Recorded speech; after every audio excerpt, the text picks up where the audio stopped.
So today we're just going to briefly kind of introduce ourselves, tell you where we came to be, how we came into the amazing support of Dempster, giving us our assets and our journeys, and what we are planning to accomplish and help and support you guys. So we're two different families with two unique journeys. We each have children with this syndrome, young children, but we feel like we have the passion behind it, and we know what all of you have been through in some means. And the involvement that we each uniquely had, Ryan and I, as well as Katie, with working with the Dempster Family Foundation closely, and our varied career paths. So I am a teacher prior to having our son Cohen. My husband is in sales, and Katie is a PT. So we all kind of have a unique background that will help support this foundation. So this is my crazy family. Ryan on the left, I'm on the right. And then our daughter Isla is 5, and our son Cohen has 22Q. He'll be turning 3 in November. So we're at the point now where we're leaving the home therapy and entering the world of IEPs. And we're super excited to be here to hear Donna speak today about kind of even transition plans to adulthood. So that's a picture of us on our last trip to Legoland. So this is our ticket. Cohen was our ticket into the community. I still feel rather unique in a way of saying that we were diagnosed when I was 20 weeks pregnant. I haven't met too many people yet that were diagnosed that early. It's becoming more common. But we were one of the first people at Lurie Hospital in downtown Chicago to be diagnosed from an ultrasound that found a heart defect that led to us to get an amnio. So there are obviously people that have been diagnosed before through the amnio process. We didn't do genetic testing originally. So I love to comment on this picture. So Cohen was in the first 2 years of his life, for most of these kids are very touch and go. This is a picture of our living room. At the second time he returned home, you can see the feeding pump. He also was on high flow oxygen, which a lot of people were surprised that they actually let us go home with that without even a nurse. So I became his nurse. So that was I like to look at that picture because it reminds me of where we've been and how much he's accomplished, even when there's sometimes as a mom, I just want him to do more and be like that typical kid. But I mean, looking back at this picture now, and now that he's not really attached to anything, is quite remarkable. And those are just kind of a list of some things that he's had. Originally he was diagnosed with the heart defect. However, we're lucky enough that we never had to go through that with the open heart surgery, and he most likely will not need surgery. And this is kind of what he looks like today. So this was just at the pumpkin patch a couple weeks ago. He's a thriving boy. He still has a feeding tube, so that is number one, his main medical necessity at this point. We're starting the weaning process. Delayed speech. He's still on 10 doses of medicine a day, primarily for extreme reflux. Wears AFO braces. The therapies are starting to peel away, but we still have quite a lot of therapy. And we still see doctors fairly regularly. So I don't know if that's me pushing it more, like I want to see you more often because I love checking in with the doctors, but eventually that, I can anticipate that being less. And he's starting preschool. He actually already started a preschool just as a trial basis, and we'll officially be enrolling him at the end of November. And his favorite things to do right now are playing dress up with superheroes. That was a huge step for him, a sensory thing for him to overcome, putting on a costume, and he was able to do it this Halloween, so we were very excited. And he loves trains, listening to music, very musical, and baseball. So the reason I'm telling you this is not to compare stories, but just to say that we've been there, and that's why we really wanted to start this foundation, to support the families. And when there's the early diagnosis early diagnosis to adulthood, that we want to be there to support you because we know what it's like to have been there. I can at least talk a little bit about our relationship with the Dempster Family Foundation and kind of how that transition happened and came to be. So it's kind of random how we became connected with them. So outside of 22Q, back in 2012, as a way to kind of set a positive example for my daughter, I did 366 random acts of kindness. So I did a different random act of kindness every single day of the year. It caught on, it got a little bit of news coverage. And so when we found out about my son, I said, wow, I have this platform that was built through that. Let's kind of turn a negative into a positive and use that platform to raise awareness for 22Q. So from that, I came up with the idea State of Kind. So the idea was that I was going to do a different act of kindness in all 50 states. So the first thing I wanted to do was, obviously we were in Illinois, we were in Chicago, I wanted to do something local. So the first organization that I reached out to was the Dempster Family Foundation. They were super open, super welcoming to connect with us. So over time, we did a number of different events with them. So we made these socks, the 22Q socks that we have here, to try and raise awareness, and they work. Like, somebody will be like, those are some terrible looking socks, and it'll open up a conversation as to why, and then I have to make them feel guilty as to why they were making fun of my socks. So, and then on top of that, we partnered with a local brewery called Pipeworks Brewing. They're now kind of larger across the country, but they made Cohen's State of Kind, and it was the first ever 22Q beer. So the big thing with these guys is every beer is about this big. And not just to get you drunk, but because they have a thing on the side that has a write-up of each of their beers. Instead of having a write-up and details about the beer, they gave details and information about 22Q. So basically, anytime somebody brought this beer, they read about 22Q and learned about it. So that's essentially my biggest thing, is trying to raise awareness and do as much as possible. You've probably seen, maybe on the internet or on the back of these shirts, we have Rock Your Q. The idea behind Rock Your Q is, to, again, like the socks, to get people talking about it, asking what the Q is, what does that mean, and then it opens up a conversation about 22Q. A couple of days ago, my buddy was flying from Chicago to Cleveland to watch Game 6 of the World Series, and he decided, hey, I'm going to go talk to this guy over here and have a conversation about 22Q. So he asked to take a picture with him, held the Q up, and then Bill Murray learned about 22Q, and so now Bill Murray knows what 22Q is. So they had a conversation there. Spoke for about 5 to 10 minutes. So just having that there it opens up the doors and gets people talking more about it. So that's my goal, is to kind of share on social media. We have a Twitter page, an Instagram page, a Facebook page, and to just get it out there. So if you guys can take pictures, on our website you can print off the Q and take them with you. We just had an athlete who held it next to their jersey. They wore number 22 and held it that way. So just anything that gets people talking and going about it is super exciting for me, because in the past week, the Bill Murray picture and then a couple of other just random Rock Your Q pictures that people posted and I shared, we've gotten the word out to, I just checked it a little bit ago, I think it was 130,000 new people that had visited those pages to learn about 22Q. So it's been super helpful, and that's going to lend to people learning about it, individuals, that's gonna talk to a doctor, that's gonna talk to teachers, and everything across that. So we're all about the same name campaign and making sure everybody calls it 22Q, just because it's cool to have, like we talked about earlier, marketing behind it and having one uniform name. So that's a huge thing, because part of what we're doing is trying to just unify everybody to have kind of a universal standard of care, so that when we're in Chicago, when we're in California, when Katie's in Florida, they're hearing the same things. So that's a big thing that we're doing as far as awareness. Well, one thing we're big on is feedback from you guys. So if anybody has feedback, positive or negative, email us. It's info@22Q Family Foundation. If you have an idea as a way to raise awareness, if you know a celebrity that's willing to take a picture with the Q that we have or anything like that, feel free to reach out. My wife will yell at me, but I'm on my phone all the time, and she gives me crap about it. But it's because I'm responding to emails, I'm responding to Facebook messages, I'm always there. So we are very, very reachable. So any ideas, any marketing, anybody that you guys know that can pass the word on to somebody else, I would really greatly appreciate it. So our website is 22qfamilyfoundation.org. If you want to write down the other ones, our Instagram is 22Q Family Foundation. Our Twitter is @22QFamily. And on Facebook, you can search it as @22Q Family or facebook.com/22Q Family. So yeah, reach out to me, any ideas.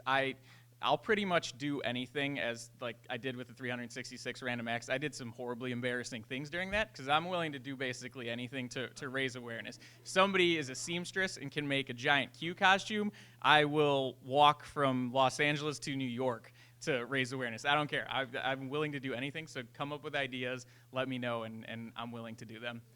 Almost anything. I just don't want to be that embarrassed. I live in South Florida with my husband. We have a 3-year-old Chase with 22q and a new 6-month-old baby. Chase was born on June 27, 2013.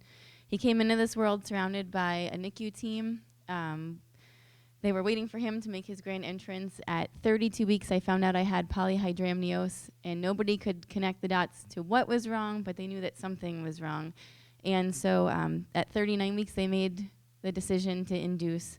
I'd had a very healthy pregnancy. I ran a marathon at 20 weeks pregnant. I was very active throughout. When he came into this world, I got to hold him for a minute and meet him, and then they took him to the NICU.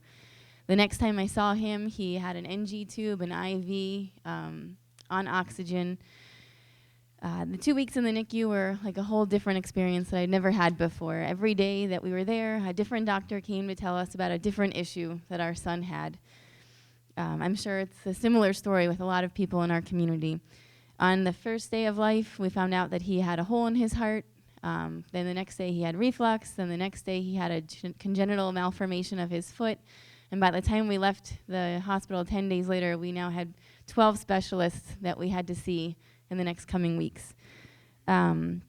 We followed up with our specialist when we came home, and at some point around 7 weeks of age, somebody had suggested that maybe all of Chase's diagnoses were related into one like congenital or genetic disorder.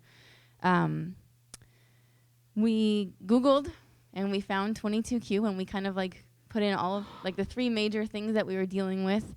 I printed out a little checklist of symptoms and quietly checked off boxes as we noticed things. At 7 weeks old, he failed a video swallow study. We had done a lot of research, and it didn't change our course of action with him, but it kind of added another twist to our story. In the beginning of November, we went and saw an ENT for laryngomalacia, which turned out to be a laryngeal web defect, and he had surgery to remove that. And a week and a half later, he was on the table to close his VSD, and we found out that he had tetralogy of Fallot. And I think it was at that point that we both realized that there were too many things in the 22q column to be undiagnosed. We had seen a geneticist who told us that he didn't look syndromic and to not worry about anything. But at a year old, we finally got our diagnosis. We were on vacation in Michigan when the email came through that the test results were in, and kind of was a whirlwind of emotion for us. He was like our first, was all of our expectations, and then we kind of realized that he wasn't anything after the diagnosis that he wasn't before we found out.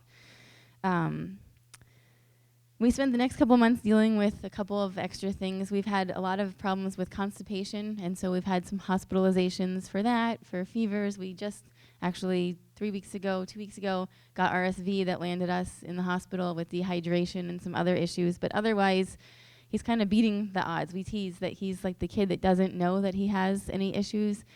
He went in for the tetralogy of Fallot repair. It was on a Monday, and on Thursday, we were home sitting at our table for Thanksgiving dinner. So he's just quick to kind of get over things. Once we were kind of had our feet on the ground and knew what we were dealing with, we decided that we were ready to join the community and see what we could do, my husband and I. I've never done charity fundraising. I've participated on like a running team for other people before, but it was never like a focus of mine. I'm a full-time mom now. I'm a part-time physical therapist. But we watched other people take on challenges over the internet, and we kind of figured that we could do it also. I called Michelle from the Dempster Foundation and told her about a crazy idea I had to have 12 people run a 200-mile relay race, and then we could raise money and awareness for 22q. And I think she chuckled at me like in a way that only an executive director of a foundation who's probably heard some grandiose, crazy ideas from people could. And she said, get back to me when you have 11 other people that want to run with you. And so 9 days later, we called her back and said, we have our team. She helped us set up a fundraising platform, and then we got to work asking you guys, our 22q community, our friends, our family, to donate and sponsor our team. We trained our butts off, 12 of us. And I remember speaking to Michelle in the very beginning, kind of being frustrated that we would never reach our goal. And my goal was we were running a 204-mile race, and we wanted to raise $100 for each mile so that every mile was run for a different child or young adult that had 22q, which was going to be a $20,400 goal. And she said, it's a huge undertaking. Don't worry about it. The bonds that you're making with the other people on the team are more important than raising the money. Everything will get there. And she was right. There were 6 22q moms on the team, and we have formed the most unbreakable bond that ever was. On the morning that we all got to Washington, D.C., we had done it. We raised $23,000 for the Dempster Family Foundation to become their single biggest fundraising event ever in their history. It was the most life-changing experience for any of us. And we hope that some of you got to share in that. We had a Facebook page, and people were following updates on Twitter, on Instagram, and on Facebook as we ran. We showed little tags that we had for each, that you knew that the runner that was going out had the children's names on it. We're going to do it again in 2017. So we took this year off. 4 of us had babies this year. So nobody was out ready to run. But we're going to be running in Ragnar, Tennessee, which is March 24th and 25th of next year, where it's a 189-mile race, and we're going to ask again to carry children's names along with us. We wore them on us, but we also had both of our vans listed with the information about 22q, the foundation, Dempster at the time, and all of our names, the children's names on the back. And people came up to us the whole race wanting to know more about 22q. We had the bus with us, and I felt like we not only raised money, but we raised so much awareness on the 200-mile trek. We also have big hopes for we used the hashtag #WeRun22q, and we have big hopes for it for the up and coming years, to use it as a platform for families to connect in a way that's separate from hospitals, medical things, diagnoses, but to bring people together. We want all of you to become involved and engaged, because having fun is a good way of spreading awareness. It makes it easy. Getting exercise is a great way to stay healthy, relieve stress. And so it's not just about the 12 runners that are on the race, but it's about everybody in our community. This is our mission. So we're dedicated to raising awareness for 22q 11.2 deletion syndrome while connecting, supporting, and offering accurate information to families affected by this disorder. What we currently do, and Ryan's going to talk about in the community. So I kind of already talked about the awareness and that side of things. But a couple of other things that we do, and actually let me rewind a bit because I didn't finish about the connection with Dempster. So we built a really solid connection with Michelle. Katie did, I did. The way that we were connected is my fraternity brother knew that Cohen had 22q. Katie just so happens to work with my fraternity brother's wife, and so we got connected that way. When we found out the Dempster Foundation was closing, we both independently were like, we can't just leave the community out there. We have to do something. And so we agreed to start our foundation. Due to the bond we had with Ryan and Michelle, they were looking for people to donate the assets to carry on the tradition. And so they chose us. We got the bus that we renamed to Michelle in honor of Michelle Breedlove Sells out there. I got the okay first before calling a bus a woman's name. So we have the bus, and then they gave us the funding to start off as well. The other things that we're doing is we're supporting connecting families. We want somebody, if somebody's from the middle of Idaho that calls us and says, hey, what's 22q we just learned? We want to know that we have somebody there that they can call local to Idaho, that if they want to meet up, they can meet up. If they need a list of doctors, that person has a list of doctors. So we just want to connect people as much as possible. One of the features we have on our site and that we post is all in the family. So we want to tell your stories. We want to tell our stories. So it's not always the sunshine and rainbows. So we want to hear from you guys. We want honesty on there so that people can understand, okay, it's great to hear all the successes that people are going through, but there's times when you just want to go home and slam a bottle of wine at the end of the day because of how stressful it is. And we want to hear that type of stuff too, because that's how we learned is we got connected randomly with a mother in Vermont, and she let us know, hey, there's going to be some tough times ahead. And so that's just kind of prepared us for everything, and it gave us somebody that we can kind of lean on to that kind of understands what we're going.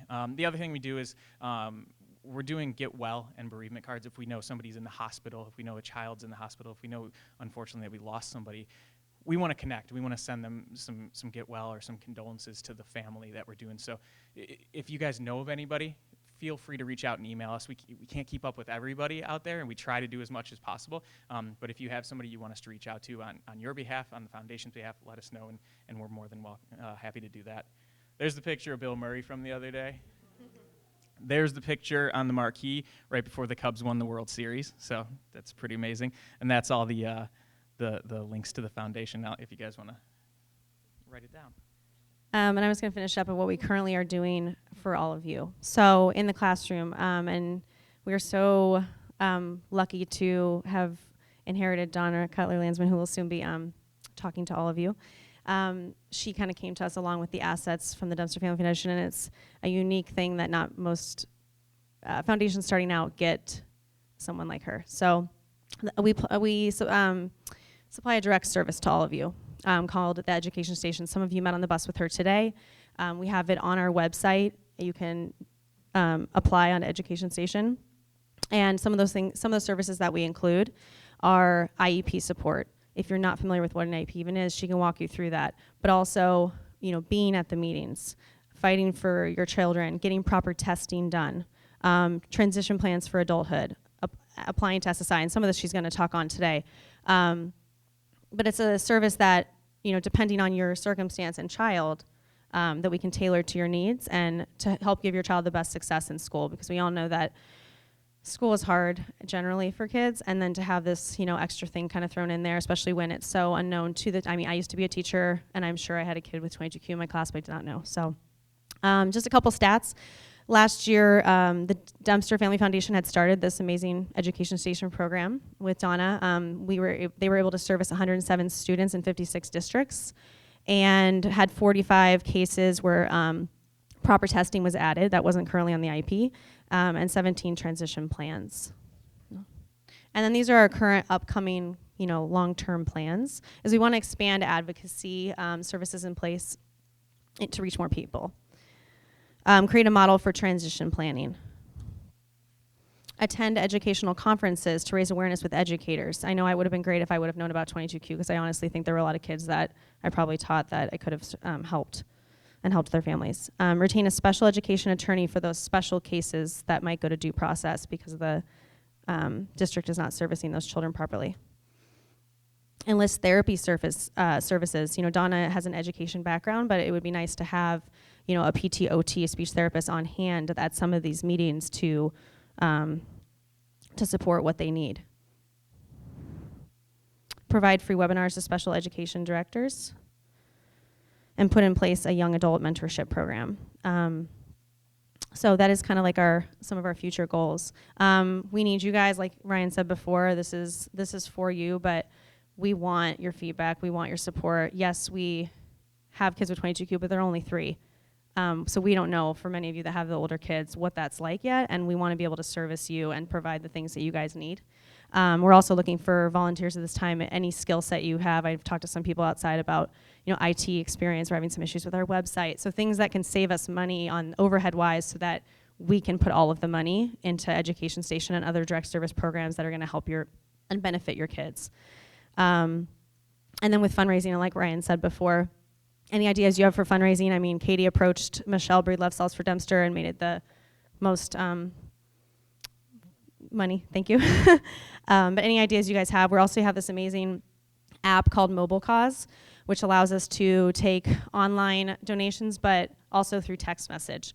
So, for example, if you check out at some point in the day, you can just text 22Q to 41444, and you can kind of see what that looks like. A little screen will pop up, and it asks for different dollar amounts of donations. So it's an easy way to get your friends and family involved, or if you ever want to have an event. Katie used that a lot. They put it on the bus. So as they were traveling and running this Ragnar race, just, common people that are seeing the bus are texting in and donating to help our cause.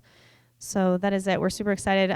We'll be here all day if you guys have any questions for us at all, and we are very thankful that Tony let us come to talk.